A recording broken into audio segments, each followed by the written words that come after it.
What's up, y'all? Welcome to Book Review Monday. Today we're going to be going over The Coven by Harper L. I did take the sleeve off the book. I have never read a fantasy book before. This is my very first fantasy book. And let me just say, I'm about to be into all the fantasy books. This was a really good book. And I rate this book a 4 out of 5. Now, there are going to be some spoilers. Also, if you are in the book club that I'm going to be going to on December 17th in Omaha, please just save this and come back for later. I don't want to spoil the book for you. The twists and turns in this book got me. At the end of the book, the very end, when we find out that Gray is actually fucking Lucifer Morningstar, my jaw was on the floor. What?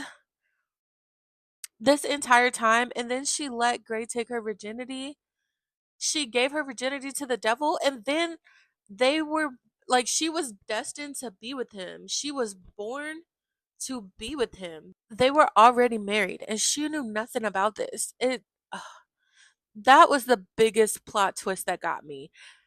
Some other plot twist that got me, the fact that her dad is the one who brought her brother there to the tribunal room and threatened to kill him. And I was so glad when Charlotte buried that man alive, because all the trauma that you done gave that girl, for what?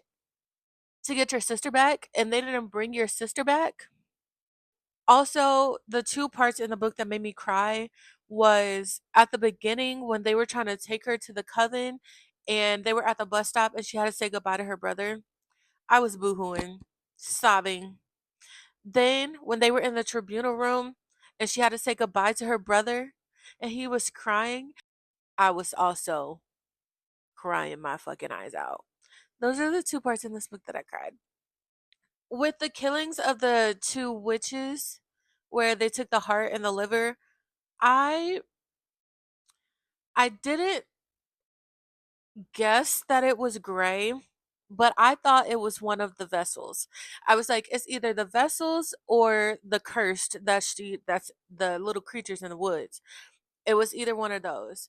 But finding out that it was Gray and the reason that he was taking them. But my next book, so next Monday, y'all are gonna see me review Grimstone, which this is not the book club book, but it's a interconnected standalone. So this book came first, and then Monarch, which is the book club book.